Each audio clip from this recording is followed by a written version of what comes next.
بسم اللہ الرحمن الرحیم۔ ان دنوں مہنگائی کے بے حد بڑھ جانے کی وجہ سے ہر انسان مشکلات اور پریشانی کا شکار ہے۔ کسی بھی انسان سے گفتگو کی جاتی ہے، کسی محفل کے اندر، مجلس کے اندر جب بیٹھتے ہیں تو ہر انسان اپنے اپنے سوچ اور سمجھ کے مطابق تبصرے اور تجزیے پیش کر رہا ہوتا ہے۔ آج کل میڈیا کا دور ہے تو بڑے بڑے چینلز پر بھی لوگ، صحافی، دانشور حضرات گفتگو کر رہے ہوتے ہیں، لیکن افسوس کی بات جو اس مہنگائی کے اصلی اور جو حقیقی اسباب ہیں اس کی طرف کوئی توجہ نہیں دیتا۔ اگر دی بھی جاتی ہے، کوئی ذکر بھی کرتا ہے تو لیکن اس کے سدباب نہیں ہے، اس کا حل نہیں ہے کہ ان کو کیسے کنٹرول کیا جائے۔ آج ہم اس عظیم لیڈر اور اس عظیم انسان، عظیم دانشور کے متعلق گفتگو کریں گے، بات کرتا ہوں، اور جس کے متعلق خود میرے اللہ نے فرما دیا کہ وما ينطق عن الهوى ان هو الا وحی یوحی۔ وہ ایسا عظیم لیڈر ہے جو کہ اس سے پہلے نہ کوئی لیڈر آیا ہے نہ آئے گا۔ فرماتے ہیں، اللہ نے فرما دیا کہ وہ جب گفتگو بات بھی کرتے ہیں تو وہ اپنی خواہش کے مطابق بات نہیں کرتے، بلکہ جو اللہ کی طرف سے ان کے اوپر القاء کیا جاتا ہے، اللہ کی طرف سے جو وحی کی جاتی ہے وہ بتاتے ہیں لوگوں کو ان کے فائدے کے لیے۔ میری مراد میرے اور آپ کے پیارے حبیب صلی اللہ علیہ وسلم ہے۔ ہمارے حبیب صلی اللہ علیہ وسلم آج سے 1400 سال قبل اس بات کے ان چیزوں کی پیشن گوئی فرما کر گئے جو کہ آج ہمارے اندر، معاشرے کے اندر موجود ہیں۔ آج ہم گفتگو کرتے ہیں۔ ایک مرتبہ حضرت عبداللہ بن عمر رضی اللہ عنہ فرماتے ہیں کہ آپ علیہ الصلاۃ والسلام تشریف لائے اور آ کر عرض کرنے لگے کہ مجھے ڈر ہے کہ کہیں تم 5 چیزوں کے اندر مبتلا نہ ہو جاؤ، اور میں اللہ سے پناہ مانگتا ہوں کہ تم ان 5 چیزوں کے اندر مبتلا کیے جاؤ۔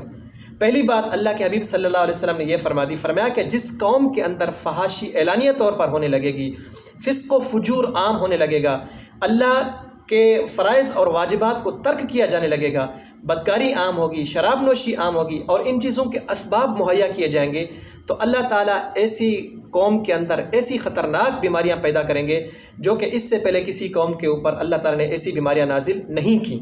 اور وہ طاعون جیسی، کینسر، فالج، اٹیک، یہ سب چیزیں کیا ہیں؟ یہ ان گناہوں کی سزائیں ہیں۔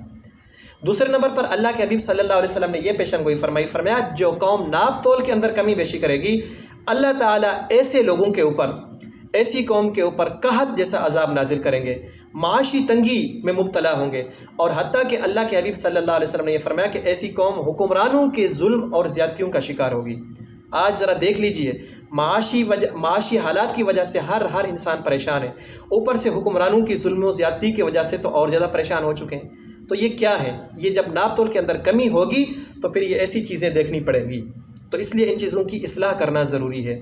تیسرے نمبر پر جو آپ علیہ الصلاۃ والسلام نے پیشن گوئی فرمائی، وہ فرمایا کہ جب لوگ زکوٰۃ کو تاوان سمجھنے لگیں گے، زکوٰۃ نہیں دیں گے، تو فرمایا اللہ تعالیٰ آسمان سے بارش کو برسانا بند کر دیں گے، اور زمین کے اندر اللہ کے حبیب نے فرمایا کہ اگر چوپائے، جانور، جاندار چیزیں نہ ہوتی تو اللہ تعالیٰ آسمان سے ایک قطرہ بھی بارش کا نازل نہ کرتے۔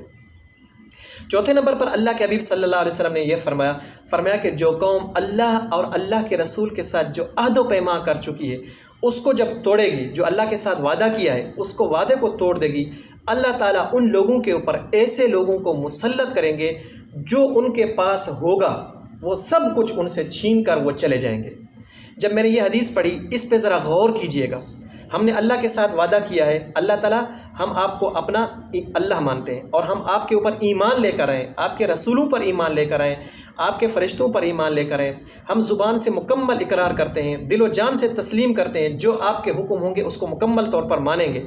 آج ہم نے ان عہدوں کو جو اللہ تعالیٰ کے ساتھ وعدے کیے تھے، عہد و پیمان کیا تھا، اس کو توڑ دیا ہے، اور یہی وجہ ہے کہ پھر ہمارے اوپر باہر سے لوگ آ کر ہمارے اوپر مسلط ہوں گے، اور جو کچھ ہوگا وہ چھین کر چلے جائیں گے، اور یہی حکمرانوں کی صورت کے اندر ہے۔ میں تو یہ کہتا ہوں کہ حکمرانوں کی صورت کے اندر ہے۔ حکمران ہمارے یہاں نہیں آ رہے تھے، ان کا پاکستان کے ساتھ کوئی عمل دخل نہیں ہے، الا قلیل ہوں گے مخلص، مگر ان کا سب کچھ باہر، رہائش وہیں پر، ان کی آسائشیں، علاج معالجہ وہیں پر۔ ہاں البتہ جب وہ مر جائیں گے تو ان کو قبریں ان کی پاکستان میں بنیں گی۔ تو میرے بھائیو، ذرا یہ غور کرنا چاہیے کہ ہم نے اس کے قصوروار کون ہیں؟ ہم خود ہیں۔ اللہ کے حکموں کو توڑا تو ہمارے اوپر ایسے چیزیں مسلط کی گئیں۔ پانچویں نمبر پر اللہ کے حبیب صلی اللہ علیہ وسلم نے یہ پیشن گوئی فرمایا جو حکمران اللہ کی کتاب کے مطابق فیصلے نہیں کریں گے، اللہ تعالیٰ ایسے لوگوں کو آپس میں اختلافات میں مبتلا کر دیں گے، آپس میں پھوٹ پڑ جائے گی۔ آج دیکھیے گا، آپس میں اختلافات مکمل طور پر ہیں، اور اللہ کے حکم کے مطابق، اللہ کی کتاب کے مطابق فیصلے بالکل نہیں ہو رہے۔ عدالتیں ویسے ہی جو کچھ ان کی من چاہے گا ان کے مطابق فیصلے کرتے ہیں۔ انصاف نہیں مل رہا، جس کی وجہ سے آپس میں اختلافات ہیں، آپس میں پھوٹیں پڑی ہوئی ہیں۔ قرآن نے، اللہ نے قاتل کی سزا بتا دی ہے، شرابی کی سزا بتا دی ہے، بدکار آدمی کی سزا بتا دی ہے، چور کی سزا بتا دی ہے، لیکن کسی کو بھی سزا نہیں دی جاتی۔ یہ قانون ہے تو صرف اور صرف غریب کے لیے۔ تو اس لیے ہمیں خود اس چیز کو سوچنا چاہیے کہ جب ہم اللہ کے حکموں کے مطابق اپنے آپ کو ڈھالیں گے، اللہ ہمارے اندر بھی یہ سب چیزیں، یہ پریشانیاں، یہ الجھنیں، یہ سب دور کر دیں گے۔